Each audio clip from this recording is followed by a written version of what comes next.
Hi guys! Today we're at a very special location. Today we're actually at the show flat of Union Square Residences.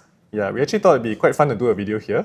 It's going to be quite a fun topic. We're going to be talking about core central region area, okay, and what's happening in the next 6 to 12 months. Just a brief overview of what happened in the last 12 months. Most of the launches that happened were mostly in the RCR and OCR, and we actually saw quite a huge take-up rate on launch day for some of these launches. So, for example, like Chuan Park, Emerald of Katong, all these. On first day, we see about 70 to even 99% sold. That one is for Emerald of Katong.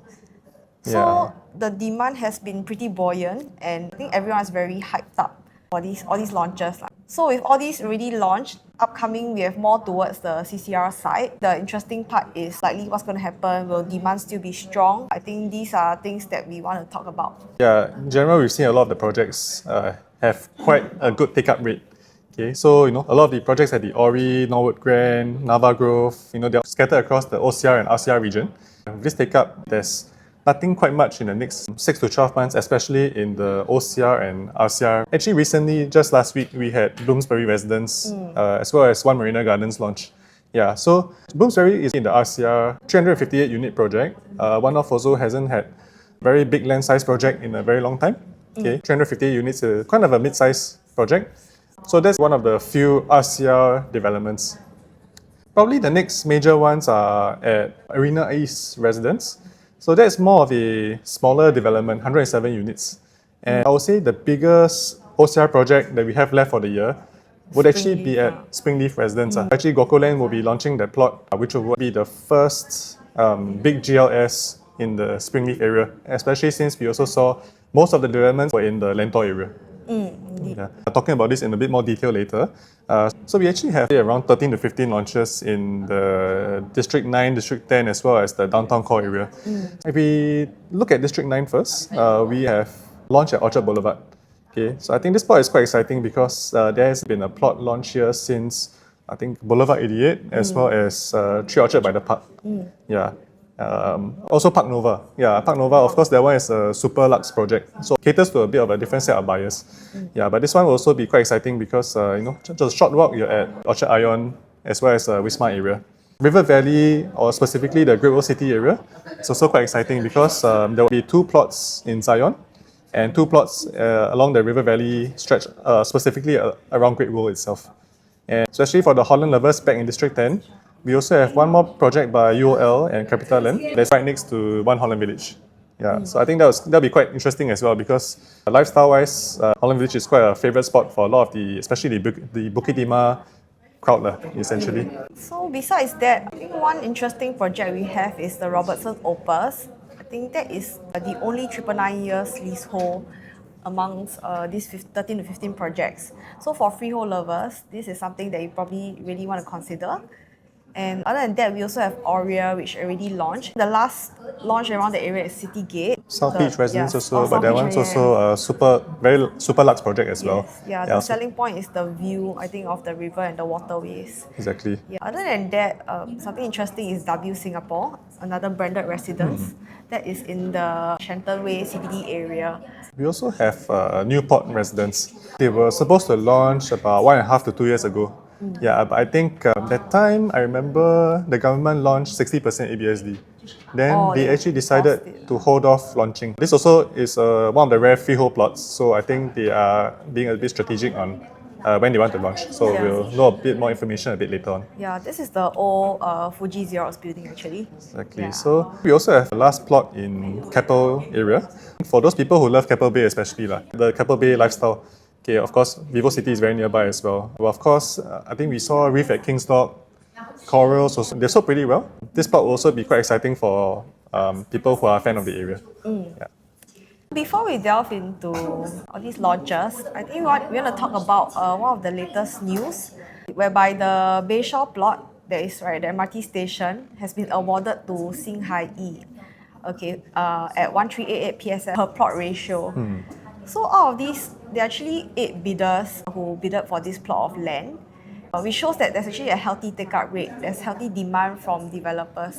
Because Normally, if there are more than like 3 to 4 bidders, we can see that people are actually interested in this plot. Yeah, exactly. And between the first and second bidder, the difference is only about 11 PSF. So it was really very competitive.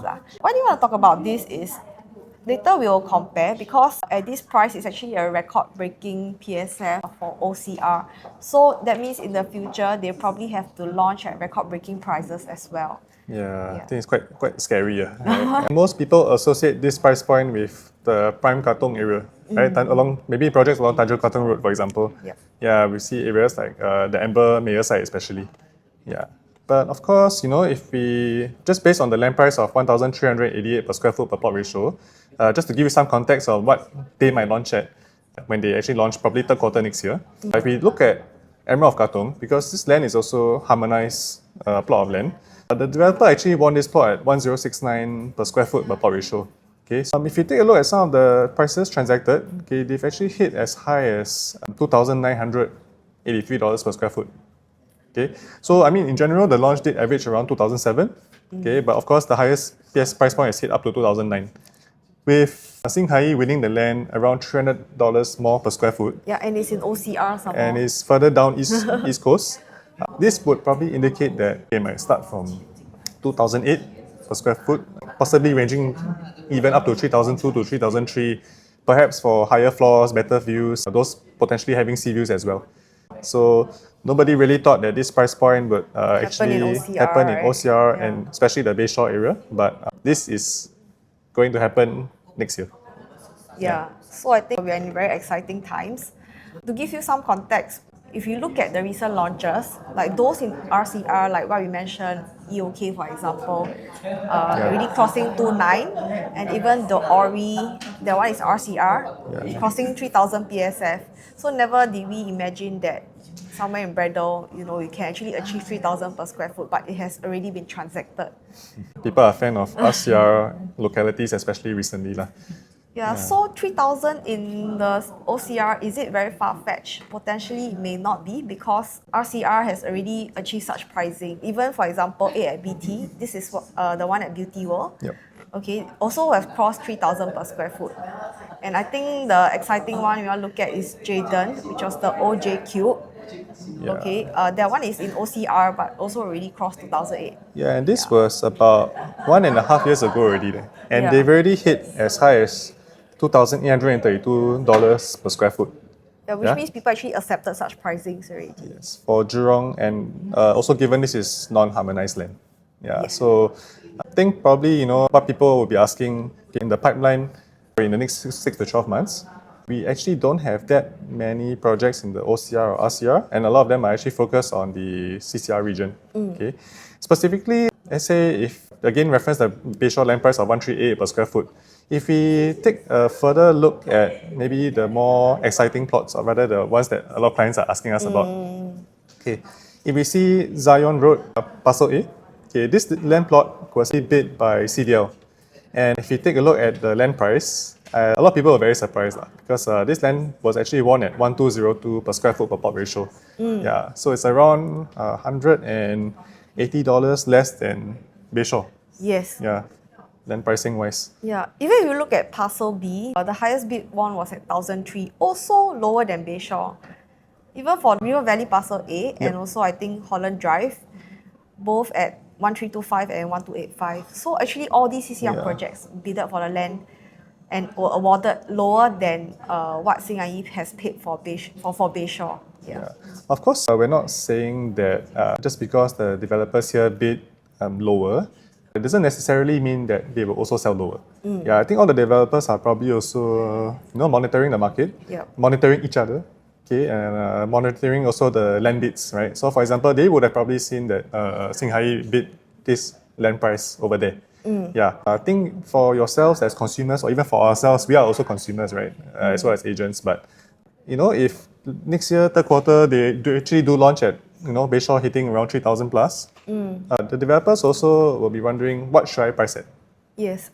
Yeah. So I think it's very exciting because for us consumers, you probably be thinking, hey, should I start looking into all these CCR projects that will probably be launching now versus wait for Bayshore?